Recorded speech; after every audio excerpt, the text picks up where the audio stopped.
ঢাকা বিশ্ববিদ্যালয়ের সর্বশেষ পরিস্থিতি জানাতে সেখান থেকে যুক্ত হচ্ছেন সহকর্মী রিয়াজ রায়হান।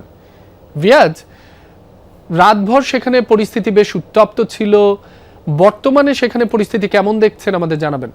রাবি, এখন অর্থাৎ গতকালকে যে ঘটনাটি ঘটেছে তারপর থেকে ক্যাম্পাস একেবারে স্বাভাবিক, এবং এই ক্যাম্পাসে এখন প্রবেশ করার পরে কোথাও বোঝার সুযোগ নেই যে গতকাল সন্ধ্যার পর থেকে মধ্যরাত অবধি এই ক্যাম্পাসে বেশ কিছু ঘটনা ঘটে গিয়েছিল।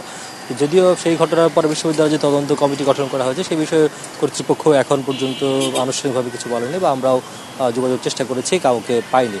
আর গতকালকে যে ঘটনাটি ঘটেছে শাহবাগ থানায়, সেই ঘটনার প্রেক্ষিতে থানায়ও কোনো ধরনের অভিযোগ দায়ের করা হয়নি। যদিও বেশ কিছু সংগঠন, সাংবাদিক সমিতি সহ ছাত্রদল, শিবির সহ বেশ কয়েকটি সংগঠন তারা পরস্পরের প্রতি অভিযোগ করেছে পাল্টা হামলার প্রেক্ষিতে। তবে সকাল থেকে এখন পর্যন্ত কোনো দলেরই কোনো কর্মসূচি বা কোনো নেতাকর্মীকে ক্যাম্পাসে দেখা যায়নি, কেউ আসেনি। আর জুমার পরে, অর্থাৎ আজকে যেহেতু শুক্রবার, জুমার নামাজের দিন, সেই তারপর বিকেল ৩টা-৪টা নাগাদ বেশ কয়েকটি একাধিক সংগঠনের সংবাদ সম্মেলন রয়েছে গতকালকের ঘটনাকে ঘিরে।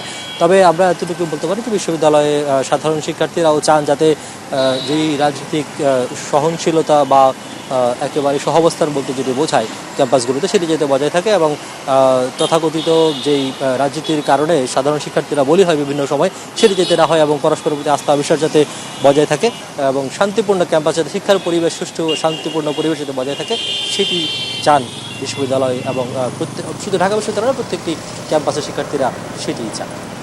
রিয়াজ, আপনাকে ধন্যবাদ।